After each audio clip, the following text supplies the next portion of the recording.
All right. Last night on the O'Reilly Factor, Time Magazine's Joe Klein called me a nutter. I'd be offended, but that's the dumbest thing I've ever heard. He also called me a peddler of hateful crap. He had zero examples to back that up. It was great journalism there from Time Magazine. Now, Bill O'Reilly from the O'Reilly Factor is... You know, Bill, I come to your studio. What, you can't... No, I'm afraid. You're down the hall. You're slaughtering people or something in there. I hear screams. Well, I just can't go. I know. No, okay. So, Bill, if I may, let me play what happened on the O'Reilly Factor last night. Here he is. I think that your pal Glenn Beck is peddling a lot of hateful crap. I mean, you know, this. But he's funny. He's doing it in a funny way. What's hateful? Oh, about he's doing it in a hilarious. I thought the part where he described the president as intentionally steering the airplane of state into the ground was hilarious. Oh, and the stuff about Obama not being an American citizen. He's got a blackboard out there. He's got a phone to the White House. I mean, that's the best defense you can.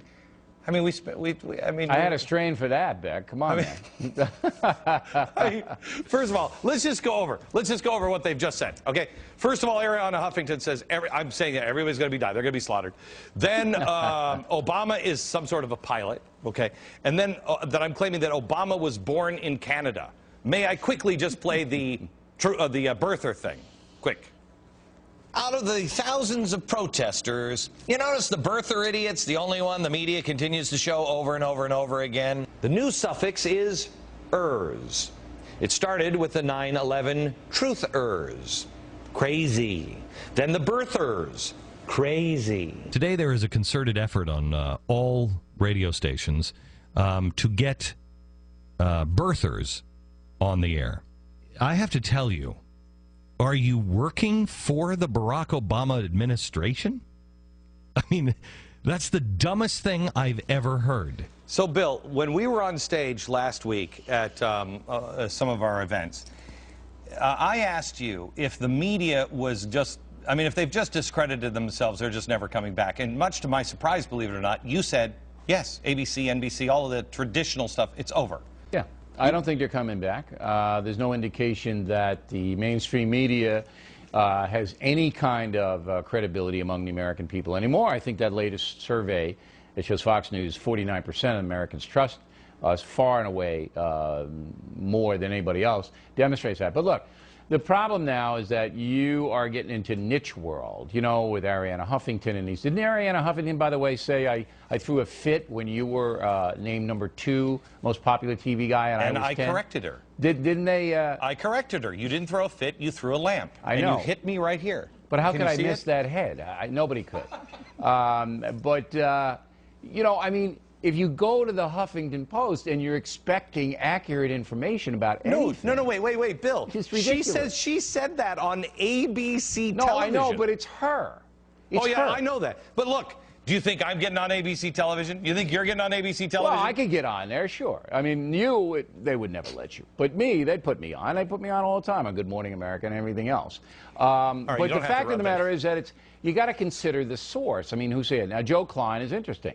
Klein, you know, he's a pretty good reputation as being a pretty savvy political reporter. I don't know what his beef is with Fox News. I can't figure it out. He's never watched us. He's never watched. He watches us once in a while, but I don't know. I don't know what the beef is. You give an opinion, I give an opinion.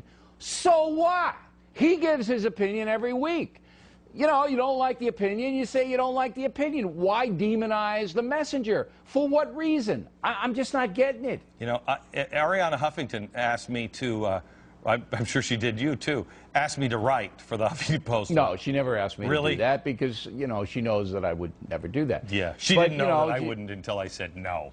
Look, people need to realize the overreaction to, and this is an interesting story, and we deal with this on the Bold Fresh tour when Beck and I go out on stage together.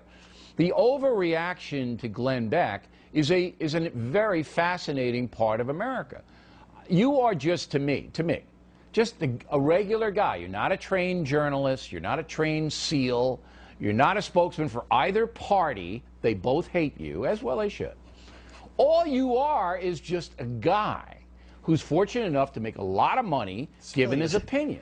So I what? think this is really, this isn't like remind me not to have you ever write my resume. But, Beck, as you always say, am I wrong here? I mean, this is what you want. I mean, You're a could help guy a little who bit. Fox News hired and CNN hired before that, okay, to give your opinion as an everyman type of guy. Sure. And I don't understand the overreaction to Because this. it's I don't Fox. get it.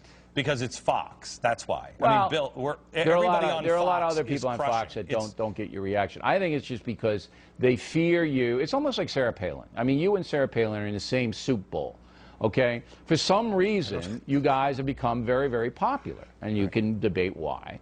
But as soon as you become very, very popular, because I had to go through this, and thank God Beck came to Fox, because now he takes the heat off me. Oh, I'm a meat shield for this guy. Yeah, okay, hang on, pipe down, O'Reilly, just for a second, pipe down. Coming up in just a second, Bill O'Reilly is back, and I was going to give him a present, but I don't know if I will now. I haven't made up my mind. By the way, we're in Los Angeles on February 13th. Together, I don't know. There's a couple hundred tickets still left. You can grab them at the. What's the name of the that? early show? The late show sold out. The early show in Pasadena, we've got a couple of hundred tickets left. But I mean, it's a good show, and people should check it out. They'll have fun. All right, and you find out the ticket information at what is it? BoldFreshTour.com. I don't know. It's the name of your book. I mean, it's hard for you, I know, to retain that. BoldFreshTour.com. All right, back in just a second. Now with the host, Bill O'Reilly. He's the host with the most, and I think he's been #1 for like 75 years now. Mr. Bill O'Reilly from the O'Reilly Factor. Yeah, ever since World War II. Beck. Yeah, really? Yeah. So, Bill, we were talking about the media, just imploding, and a new media emerging. Would you consider us part of the new media, Fox? Yeah, we've been around 13 years, and MSNBC and Fox started in the same year. MSNBC pretty much done, and they're not coming back either. CNN been around 22, and the rest of them been around the 50s. What about you have Jon Stewart on tomorrow? Would you say because a lot of people in journalism land idolize him. Oh, he's great, he's good. Me, I'm a clown that doesn't give anybody facts. I mean, I can go on about T-bills for 20 minutes, but that's not good enough if I say it with a smile. But Jon Stewart, they think is a journalist and is good for the media. Yeah, but Stewart himself would say that he's just an entertainer, a comedian. That's what he does, a satirist. I don't have any beef with Stewart. I mean, I think he's funny. Once in a while, he'll take stuff out of context, which I don't like. He's got like 50,000 writers. Did you ever see the staff that he has? No. They all smoke pot all day long, and then they come up with these crazy scenarios. They don't let you see them, but I peered in a window one time. It was all over the place. Right. And I think that they can do it honestly. You can do your satire honestly without, taking a strung here and stringing it in there and trying to make somebody look like an idiot. Right. We say enough stupid stuff that this guy, Stewart, should be able to get us legitimately. All right, let me Bill, I want to show you an idea. See, this is why I don't come to your set, Beck, because listen. I don't know what's in there. Listen, I don't know what this is fantastic. It's a Restoring Honor Starts Here doormat. Now, I don't know if you've ever had the idea of doing doormats. No. But I think if you say, like, what's your spin thing, starts here. Yeah, a doormat like that. That's a good-looking mat. So, yeah. Actually, this is... You gonna sell those, or are you giving them away? No, we're selling... How much you sell your doormats for? $112 or something, Ours are $113. I'm just saying. people will pay. Now, no, remember, you know what it is? I This is all actually the money I get from all of these stuff goes to charity. So that's why every dollar we get also goes to a charity, too, for our Restoring Honor Project and Special Ops. You can find it all at glennbeck.com. Bill, hang on just a second. We want to just show a few clips from over the weekend. Next. Well, Bill O'Reilly finally came on this show. Only because I teased him on the road this weekend that he never comes on, and then he doesn't even walk down the hall. He just does it from. I'm at his beck and call every week. This is it. Anyway, Bill and I have been spending a lot of quality time together as we crisscross the nation on our Bold Fresh tour. Tonight is the last night you can catch it in a movie theater. Oh no, but it airs at 8. Oh, what to do? You can catch it in a movie theater near you tonight at 8, and here's what you'll see. Your set on the Beck Show in New York looks like, with all due respect, the Captain Kangaroo set. Get the blackboard, the phone in, it rings, the red thing. Technically, it does ring. But nobody calls. Thank you. Oh, really? Never agree. Okay. No. So no matter how rude you are, I'm not rude. You're not rude. No, am I rude? Let me ask. Am I rude? No. Am I rude or accurate? You're proud. I'm informed. They decide. You can catch us live on stage in Los Angeles February 13th. Go to boldfreshtour.com for tickets and details from New York. Good night, Ariana, wherever you might be. Good night, lovely.